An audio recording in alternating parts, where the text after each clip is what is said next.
Welcome back to the Hamilton Education Law Program. My name is Alex Baddick, and today we're talking about the right to attend school. We talk about the right to attend school because many students, especially newcomer and immigrant students, face many barriers when trying to enroll in school. So we're just going to talk about the right to school and what that really means in Ontario. By empowering parents with knowledge, we hope to equip parents going into the new school year and those who are just trying to enroll during a new term or at any point during the school year to better assist them. So with that said, we'll take it from here. So we're going to talk really briefly about Ontario's education system. Check out our video on understanding Ontario's education system for a deeper understanding of what the whole system entails. Then we're going to talk about the rights to attend school in Ontario, the responsibility of parents, and any advocacy tips that might be helpful along the way. So when thinking about Ontario's education system, we have to remember that it's a very child's rights focused system. And by focusing on the child's rights and responsibilities in Ontario, we've created rights that ensure their access and success to education in this province. So we're going to look specifically at Ontario's public education system, which tends to be divided into three stages. The first is the early childhood education. And for many children, this is from birth until age 6, in which you can partake in the early childhood education system. Then we have the elementary school system, which ranges from kindergarten through to grade 8, and then secondary school, which is typically from grade 9 to grade 12. Now, I mentioned that we are dealing with the public education system. So our enrollment will feature the right to attend school in the context of public education systems. Now, when we think about the public education systems and the rights to enrollment and the right to attend school, we have to consider the Catholic boards and the French boards. Now, legislation, laws actually give Catholics the right to attend a Catholic school. And conversely, parents who are French speaking are entitled to bringing their children to French speaking schools in Ontario or French language schools. So we're just going to do a quick little game. These are based on misconceptions that many people might have about Ontario's education system. And this is kind of based off of a lot of what the previous video has, but just for your fundamental understanding, we're going to test whether or not you can decipher misconception from fact. And some of them are quite tricky, but let's give this a try. So teachers are responsible for what must be taught. Is that a misconception or is that a fact? And I'll give you a moment to think about that one. Well, teachers are responsible for how things are taught, but they're not necessarily responsible for the curriculum that is created. And when we featured some of the discussion and conversations and understanding Ontario's education system, we really were testing whether or not you were aware of who bears responsibilities for what in Ontario's education system, the public system. So we would typically answer this question with teachers are responsible for how things are taught, but the Ministry of Education is responsible for what must be taught through the curriculum. The next question is the next statement that you must decipher misconception from fact is you must be fully involved in your child's education at all times. Well, I'll give you 1 second to think about that. You can go ahead and pause and think about it.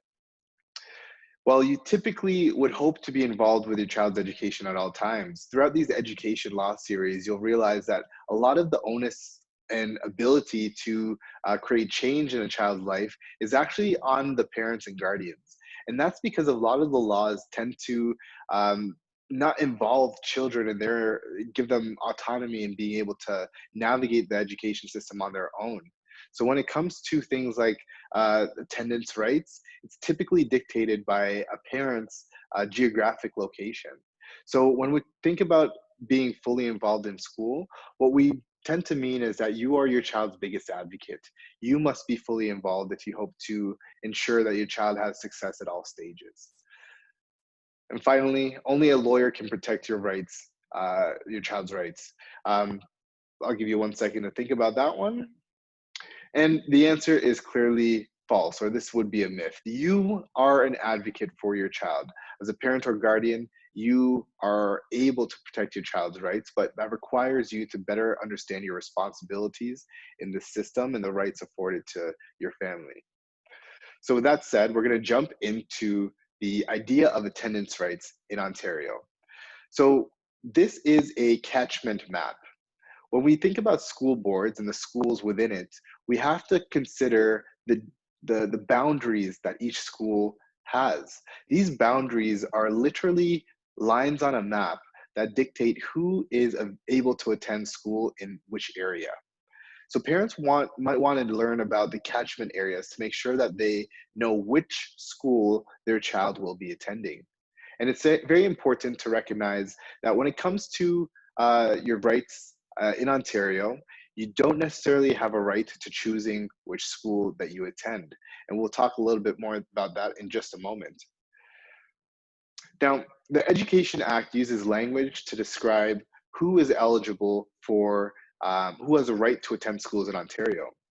The language is taken from the Immigration Act, which references residents, but uses it in this context as resident pupils.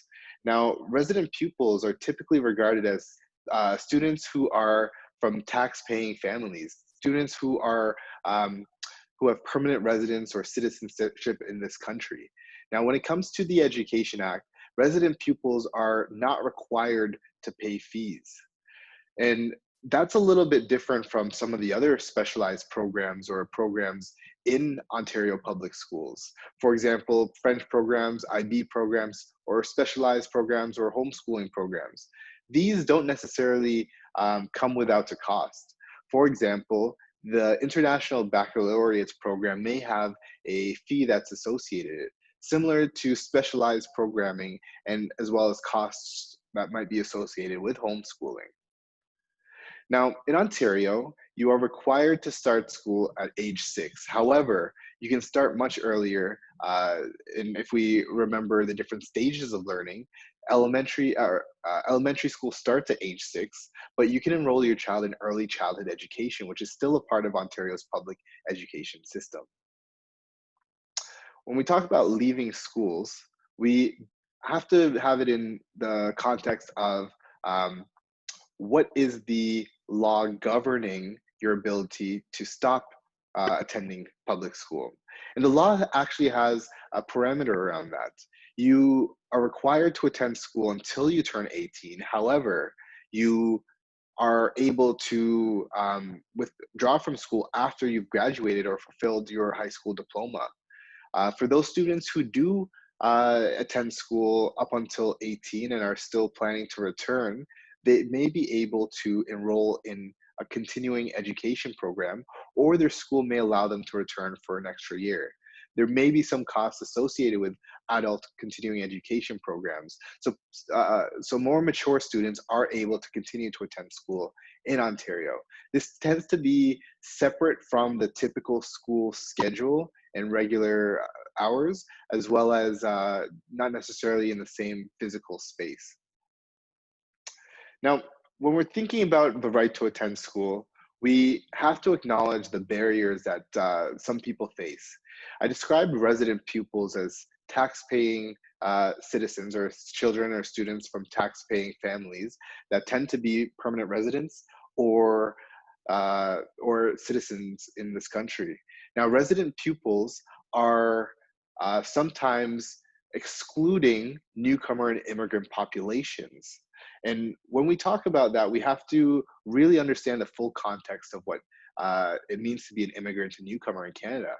So many newcomers and immigrants face the struggle of finding a community to integrate with, jobs, just so many different social, cultural, economic barriers. Coupled with this is a difficulty in finding a school that will support their needs for their children to learn. Unfortunately, the Education Act doesn't necessarily make that any easier for them. What the Education Act does is create stipulations for students who have to pay or may not pay if they are not considered resident pupils. So, for example, students in an exchange program may not necessarily have to pay. Students who are students or parents who are claiming to be protected persons under the Immigration Act may not have to pay. And those who have no status but plan to stay in Ontario typically do not have to pay as well. Now, the important part about this one is that you have to remember that those who come to the country, newcomers and immigrants who intend to stay in Canada, typically have to wait a grace period before they're able to apply for their permanent resident status. In that little gray zone is a difficult period for many school boards across Ontario to recognize. And without advocacy efforts, it becomes difficult to enroll in public schools without paying the fees that would be required underneath the Education Act. So for the purposes of advocacy, families might want to familiarize themselves with the exceptions to this fee under the Education Act, as well as just make themselves aware of the processes in place to have status in Canada, to be able to be regarded as a resident pupil. So changing it back to school districts and the idea of catchment areas, the schools that you are eligible to go to. The Education Act does confer a right to an education, but it does not provide a right to choose which school that you attend. Now, there are some exceptions to this rule, such as when a superintendent permits a student to change schools, which does happen even through the middle of the school year for whatever reason. Students who are also 18 but still attending high school may be able to, as adults in continuing education programs of some sort or for other reasons, may be able to be an exception to that rule.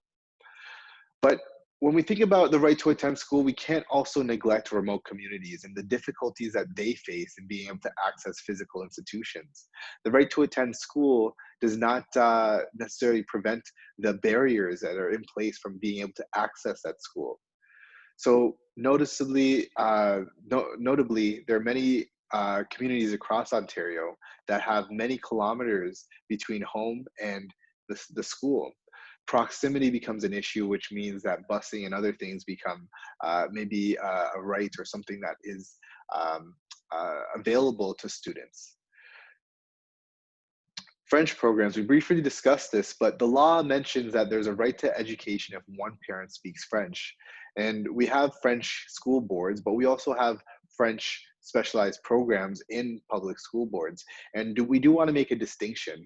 The French programs typically allow for only parents who speak French and have children that they want enrolled in those French programs as well. The programming can be very difficult to get into at times, especially if there is a lot of students and it's very high in demand. Other specialized programs like the International Baccalaureate program that we mentioned and other specialized arts programs tend to vary from school to school and board to board. For example, some schools may offer art programs, whereas many others may not. So enrollment in this really becomes competitive and in some cases difficult depending on your geographic location compared to where that opportunity lay in a school. Homeschooling itself is a form of school that students in Ontario and families in Ontario have a right to as well.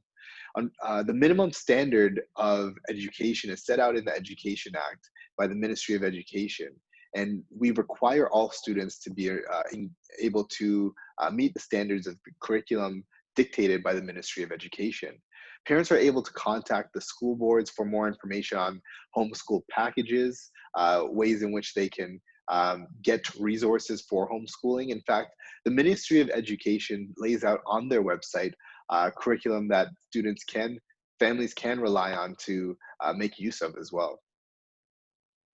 And untraditional schooling is a very, very underrated topic when it comes to education in Ontario. We have a right to attend school, but we don't necessarily realize we have the right to attend a school that may also fit within the skills and capacities that we each individually have. And that doesn't mean that schools that are untraditional are any less than. These are simply schools that recognize that students come in many different shapes and forms and interests and all these different things that make them unique. As such, these different opportunities provide for unique ways in which students can learn and learn things that they may enjoy a little bit more, or be more conducive to their learning skills and styles and circumstances. For example, vocational schools feature skills that are more practical and tangible for students to learn. Alternative schools also offer flexible schedules, ways in which students can learn flexibly, do classes at their own pace, something more conducive to their lifestyle generally. But schooling is a right, but it's also a responsibility. When we think about the right to attend school, we must also think about the obligations to attend school. And parents really do have an obligation to ensure their children are attending schools. In Canada, we have our own truancy laws, and they range from province to province. Manitoba recently raised their truancy age, which is the youngest you can be before voluntarily leaving school, to 18 from 16 recently. Now in Ontario, our age is 16 years old in which you, 18 years old in which you're required to attend school. However, the law actually penalizes students only below the age of 16. Once you turn 16 and 17, you're not necessarily able to be penalized by the law as a student. And we see this reflected in an article from Global News a few years ago that reported on a student who was detained in jail for habitual absence. And the habitual absence is just another term for truancy. Truancy is when you are, in a perspective of the school, haven't been attending school frequently. It's a discretionary kind of term and a discretionary kind of penalty that principals can rely on if they notice frequent and repetitive absences. There's a responsibility for parents to ensure their children are going to school. So when a school is made aware of a student not attending school, the obligation is on the parent to ensure that that child continues under the law to return to school. And if not, they can be fined as a result. The law actually has some mechanisms in place that, depending on how circumstances unfold, and the article I'm describing, may lead a child to end up in jail. You can Google the case from Global News where an Ontario teenager had spent their Friday night in jail for skipping school. Unfortunately, or fortunately, that's not a practice that is generally done. And there have been more progressive attempts in contemporary society to regard habitual absence or truancy as a symptom of much larger issues. And knowing that there are other ways in which we can address the concerns or underlying concerns that are that might result in truancy, we know that we're able to advocate for students and families for that reason. So again, habitual absence is where a student tends to not attend school, and students must stay in school or an equivalent learning program, which we kind of describe, whether it's homeschooling, alternative learning, these different learning programs are available to students until they're 18. Now, 12 to 15 years old, students who are 12 to 15 years old who regularly skip or refuse to go to school can be charged. And parents who neglect to send or refuse to send kids to school can also be charged. So I gave you a lot of information, and essentially I just want to really test your knowledge at this point. I think I've given you enough information to work with another case study that we're going to work through right now. So Ali is a 15-year-old student and goes to Sir Jack B. Macdonald. His birthday is in 2 weeks, and he will be 16 years old. Ali frequently skips school to stay home. His single mother does not know because she leaves to work before he should be heading to school. Ali says he gets too anxious about going to school, so he stays in bed. His high school principal notices his habitual absence. Now, in this circumstance, what would the school's responsibility be? What would Ali's responsibility be? And what would the mother's responsibility be in this circumstance? I'll give you a moment to pause and reflect on that.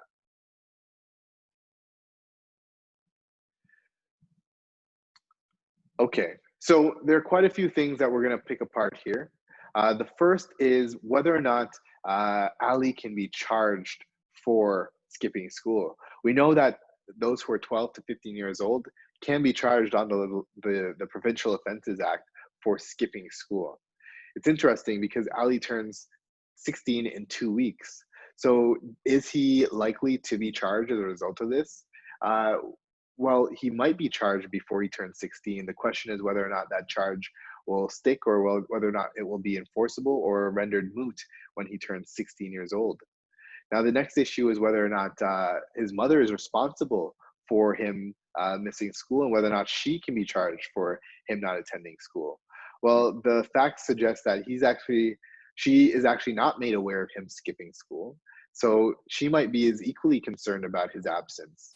And thirdly, the principal. The principal's responsibility in this is to notice the habitual absence and so to raise it as a concern. But this obligation to look into it also comes with an obligation to identify what the issues are. The principal would notice that Ali is too anxious to attend school, and potentially his mother had no idea about this, which led to this habitual absence occurring. Now, the principal may be able to provide a vast a range of different options for Ali, considering he is anxious and considering he doesn't seem to go to school at regular times, or if at all. So perhaps an alternative form of schooling might be better. Maybe homeschooling, maybe register in an alternative program that has flexible hours and schedules for him to work on. So legal absences is kind of what we're going towards when we're discussing that case study. Now, we mentioned that Ali suffers from anxiety, and the law actually recognizes there are some excuses or legal reasons for why an absence may be justified. So we know what we have a legal obligation to attend school, but we also have legal reasons to be absent. And these are explored in the Education Act. And this is a non-exhaustive list of items that you would want to consider in determining whether a student has been legally absent, whether or not they were homeschooled, whether or not there was an unavoidable cause, such as a tragedy in the family or sickness of some sort. Living too far from the nearest school and transportation becomes difficult.